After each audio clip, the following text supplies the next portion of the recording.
Halo teman-teman, kembali lagi kita di sini. Mengulas jejak Edi Tanzil. Selamat menonton.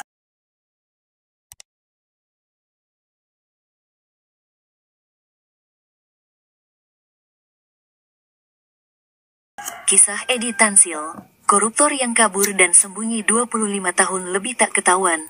Ternyata pernah bisnis becak dan berawal dari bisnis becak. Bagaimana bisa seorang Edi Tanzil berhasil merugikan negara dengan jumlah besar lewat aksi korupsinya? Kisah kaburnya Edi Tanzil yang misterius selalu menjadi perbincangan hangat masyarakat. Seperti dirangkum tiffanynews.com dari berbagai sumber, berikut kisah Edi Tanzil, sang buronan dan koruptor nomor 1 di Indonesia. Edi Tanzil lahir di Ujung Pandang, Sulawesi Selatan, tanggal 2 Februari tahun 1953. Edi Tanzil diketahui memiliki keluarga di Cina Daratan, tepatnya di daerah Fuqing, Provinsi Fujian. Keluarga Edi Tanzil di Fujian cukup dikenal karena memiliki harta berlimpah dan kedekatan dengan pejabat tinggi pemerintah Cina.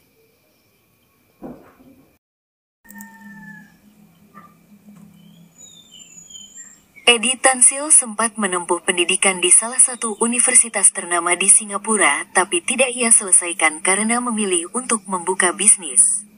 Bersama sang ayah, Edi Tanzil membuka usaha becak yang kala itu sedang menjadi alat transportasi favorit masyarakat. Seiring berkembangnya teknologi, Edi Tanzil mengalihkan bisnisnya ke industri perakitan sepeda motor. Edi Tanzil mengambil alih perusahaan perakitan sepeda motor merek Kawasaki namun kalah saing dengan merek Honda dan Suzuki. Kemudian, Edi Tanzil terjun ke industri bajai yang tak berselang lama mengalami hambatan karena regulasi terbaru dari Gubernur DKI Jakarta, Ali Sadikin. Karena bisnis sepeda motor dan bajainya goyang, Edi Tanzil mencoba peruntungannya di bidang lain yang bisa ia kembangkan, yaitu dalam industri baja, PT Matrindo Supra Metal Works. Dari perusahaannya itulah Edi Tanzil mengeruk keuntungan berlipat ganda. Selanjutnya Edi Tanzil membuka usaha lain di daerah Bekasi yang diberi nama Tunas Bekasi Motor Company yang bergerak di bidang perakitan sepeda motor. Meski terbilang sukses, bisnis perakitan motor Edi Tanzil ini ternyata dijalankan dengan cara curang karena menyelundupkan komponen sepeda motor yang melanggar aturan pemerintah.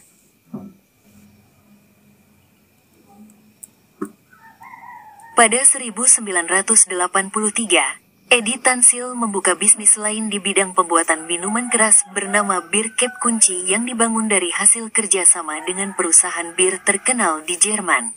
Sayangnya, perusahaan Bir Cap Kunci Edi Tanzil tutup permanen pada 1988 karena kalah saing. Dengan keyakinan tinggi, Edi Tanzil mencoba membuka bisnis bir di Fujian dengan menggunakan mesin bekas pabrik Bir Cap Kunci. Usaha bir Edi Tanzil di Fujian berhasil memberikan keuntungan berlimpah hingga membuatnya disebut sebagai Bapak Bir Fujian. Masih belum cukup, Edi Tanzil kembali ke Indonesia dan membuka perusahaan baru, yaitu PT Golden Key Group yang bergerak di bidang petrokimia. Melalui perusahaan inilah, Edi Tanzil nantinya akan masuk ke dalam jurang korupsi. Pada 1991, perusahaan Edi Tanzil mengajukan pinjaman kepada Bank Pembangunan Indonesia, Bapindo, dengan jumlah yang fantastis. Karena tak lancar dalam melunasi utangnya, alhasil kewajiban Edi Tanzil itu membengkak hingga mencapai angka 1,3 triliun rupiah pada 1994. Kasus korupsi Edi Tanzil mulai terkuak saat rapat dengar pendapat antara Komisi 7 DPR dengan Gubernur Bank Indonesia pada 1993.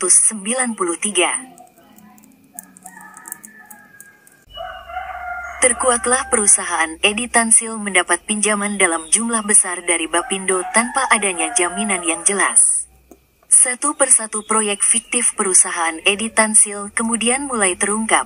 Seiring hebohnya pemberitaan soal korupsi Edi Tanzil, salah satu anak Soeharto yang memiliki bagian di perusahaan pengusaha tersebut langsung menarik semua bagiannya dan meninggalkan Edi Tanzil sendirian. Banyak tokoh penting yang terseret dalam kasus korupsi Edi Tanzil dan akhirnya mendapat hukuman, terutama petinggi Bapindo. Edi Tanzil dijatuhi hukuman penjara 20 tahun, dituntut uang pengganti 500 miliar rupiah, denda 30 juta rupiah, dan penyitaan semua aset miliknya. Kasus korupsi Edi Tansil bukan satu-satunya aksi menghebohkan yang ia lakukan. Pada tanggal 4 Mei tahun 1996, Edi Tansil diketahui kabur dari LP Cipinang tempatnya ditahan. Edi Tansil berhasil kabur karena bekerja sama dengan sejumlah petugas di LP Cipinang. Uniknya, kaburnya Edi Tansil baru diberitakan berselang 3 hari kemudian.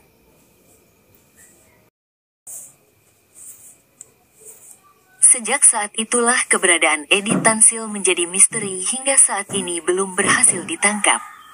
Beragam rumor menyebut Edi Tansil kabur ke luar negeri dan salah satu dugaan kuatnya ia pergi ke kampung halaman keluarganya di Fujian. Walau Kejaksaan Agung pernah mendeteksi keberadaan Edi Tansil di Fujian, belum ada penangkapan langsung buronan sekaligus koruptor itu.